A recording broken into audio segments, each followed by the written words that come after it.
Well, thank you. Thank you. Ladies and gentlemen, it's so good to be here at William Jewell College.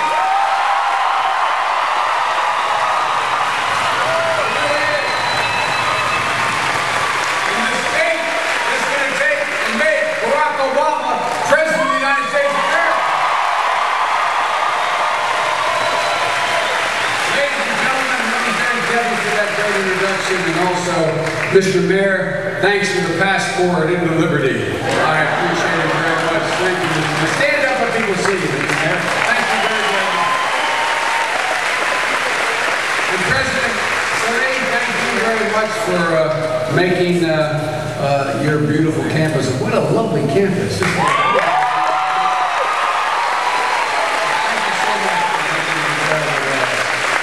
Ladies and gentlemen, I also want to mention someone who's not able to be here with us tonight, but one of my jobs as Vice President, God willing and the creek not rising, as my grandfather would say, one of my jobs will be to be the interface between the White House and the United States Congress. And I spent a little bit of time there since I've been 29 years old. We got to get our agenda passed, not just talk about it, but get it passed. And I'm looking forward to visiting Kay Barnes' new professor.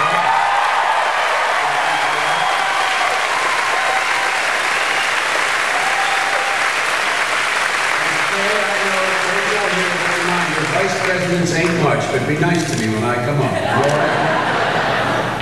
Hey folks, as I said, it really is great to be here. You know, I understand that earlier this year your debate team won the Missouri State Championship. I'll bet right now, Don McKay and Sarah Palin wish they had asked you for some tips.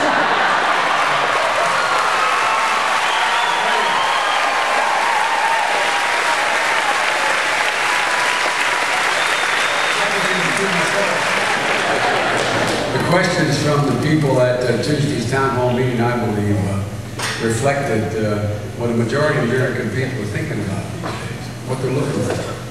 I think it's a pretty simple proposition. I think the American people are looking for, it's a trite sounding phrase to say, they're looking for leadership. They're looking for somebody who has a steady hand. They're looking for an optimistic man. They're looking for somebody other than somebody who's angry and lurching from one position to another.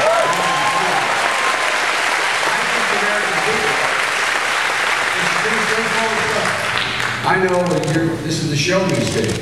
Well, I want to tell you something. All kidding aside, I think people are looking for answers. They're looking for answers. They're looking for how to deal with the jobs that are being lost in this economy. Their lack of affordable health care, they want to know what we're going to do about that. They're wondering what's happened, as you heard Debbie talk about the retirement security that many Americans see vanishing before their very eyes. And they're looking for an answer to how and under what circumstances should we send our fighting women and men abroad to fight? Under what circumstances? What's the rationale? And folks, what was at the same time both remarkable as well as reassuring, that town hall meeting debate, if you notice, not one single question came from that audience about the ugly inferences and the unbecoming personal attacks that are being launched against Barack Obama. Not one.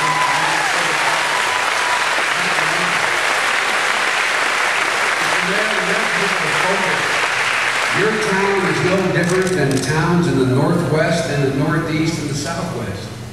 This is the homogenized election map. Same things going on in my town of Wilmington, going on in Liberty. Same things going on in Liberty is going on in Chicago, is going on in Santa Fe, New Mexico. People are trying to figure out where in God's name we're going. We've been dug into a very, very deep hole. Literally, no matter whether you're a Republican or Democrat, no matter what your political persuasion, it's virtually impossible to say things are better off today than they were 8 years ago. It's virtually, forget who's saying.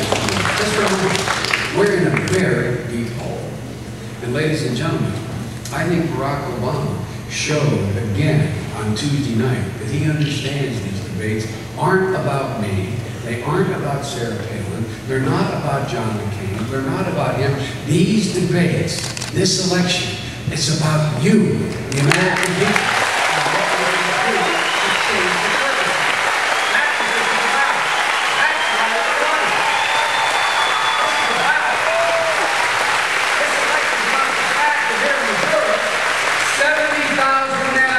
manufacturing jobs have been lost under this administration. It's about the fact that here in Missouri, our unemployment rate is the highest it's been in 17 years. The fact that an estimated 137,000 Missouri families are living in poverty. You and your challenges are what Barack Obama and I want to talk about. Not about the other guy, about your challenges. What are we going to do? Start saying things like, what, we want to turn the page. You know where they're going. You've seen it before. They're going to try to take a very low road to the highest office in the United States of America, the highest office in the land. And that's exactly what they're doing. A recent analysis of all the campaign advertising out there showed that 100% of the advertisements John McCain's campaign is running now, 100% are negative, attacking Barack Obama. Not one positive ad at all. Well, ladies and gentlemen, I guess when you vote with George Bush 90% of the time, your best goal is to attack 100% of the time. Because you have no option to defend where you've been the last 3 years.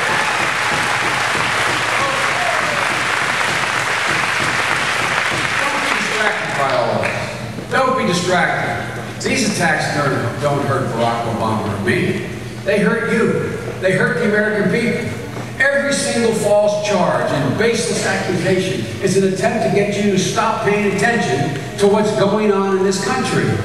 Ladies and gentlemen, and by the way, all of the things they said about Barack Obama in rallies and on TV before the debate, and all of the things that they're saying right now after the debate, John McCain couldn't bring himself to look Barack Obama in the eye and say at the debate.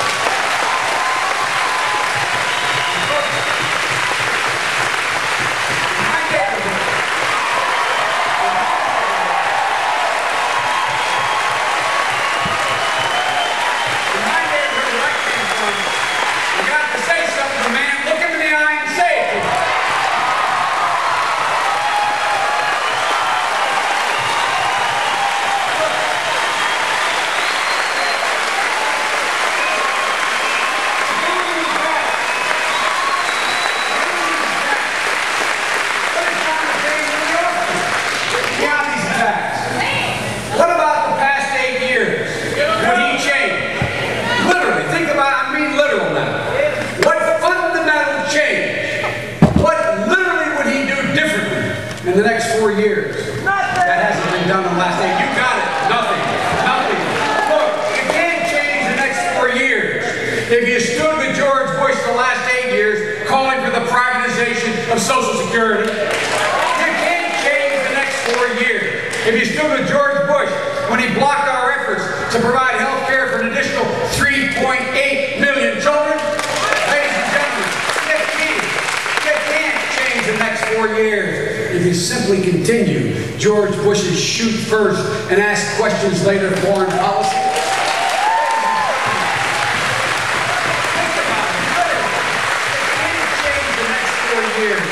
If you believe that we should still be spending, after 6 years, $10 billion a month in Iraq.